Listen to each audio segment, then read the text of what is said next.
आज बात करते हैं एक ऐसी शक्तिशाली देवी की जिनके नाम में ही ना शांति और शक्ति का एक कमाल का संगम छिपा है। जी हाँ, हम बात कर रहे हैं देवी चंद्रघंटा की।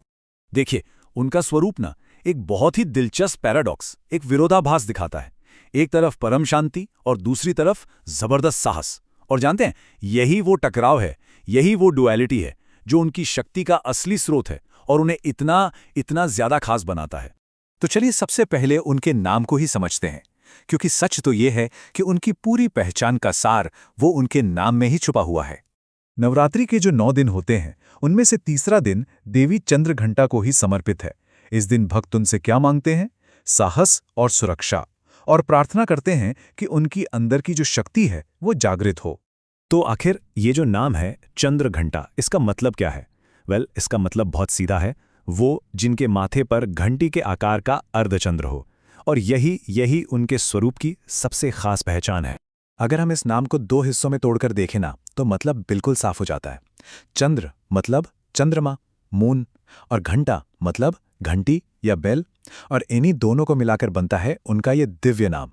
और हाँ, ये कोई मामूली घंटी नहीं है। ऐसी मान्यता है कि इसकी जो दिव्य ध्वनि है, उसकी आवाज में इतनी शक्ति है कि वो सारी की सारी नेगेटिव एनर्जी, सारी बुरी शक्तियों को खत्म कर देती है।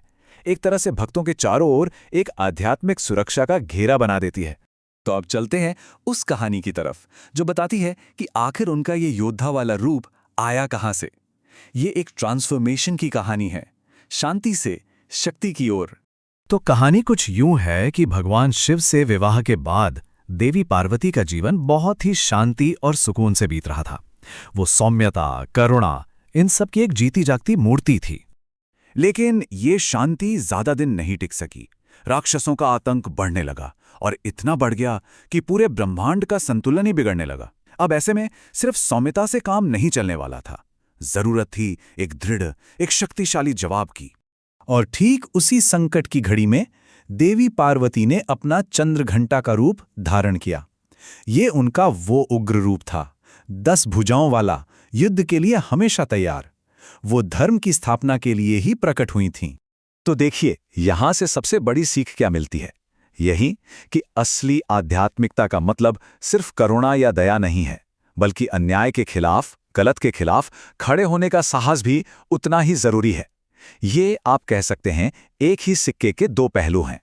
चलिए अब जरा उनके स्वरूप और उनके प्रतीकों को थोड़ा और गौर से देखते हैं, क्योंकि उनका हर एक प्रतीक, हर एक चिन्ह अपने आप में गहरा मतलब छिपाए हुए है। सबसे पहले उनका वाहन बाघ या सिंह, जो बहादुरी का प्रतीक है। फिर उनका रूप, एक सुनहरा चमकता हुआ रंग, और उनकी 10 भुजाएं, जिनमें तरह तरह के शस्त्र और आशीर्वाद हैं। ये सब मिलकर यही दिखाते हैं कि वो बुराई को खत्म करने के लिए हमेशा तैयार हैं। और यही बात उनके दोहरे स्वभाव को कितने शानदार तरीके से दिखाती है। सोचिए, बाहर से एक योद्धा जो जंग के लिए हमेशा तैयार है, पर अंदर से एकदम शांत, एकदम स्थिर। यही तो असली संतुलन है। अच्छा, तो ये सब तो हो गए प्राचीन प्रतीक, पर सवाल ये उठता है कि आज हमारी जिंदगी में इन सब का क्या मतलब है। चलिए इसे समझने की कोशिश करते हैं।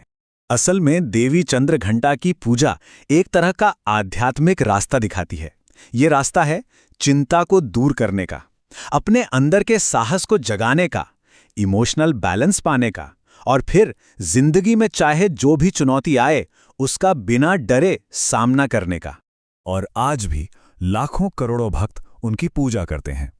तो चलिए देखते हैं कि उनकी इस विरासत को आज के समय में कैसे सम्मान दिया जाता है, कैसे जीवित रखा गया है। भक्त उनसे प्रार्थना करते हैं, आशीर्वाद मांगते हैं। किस चीज के लिए?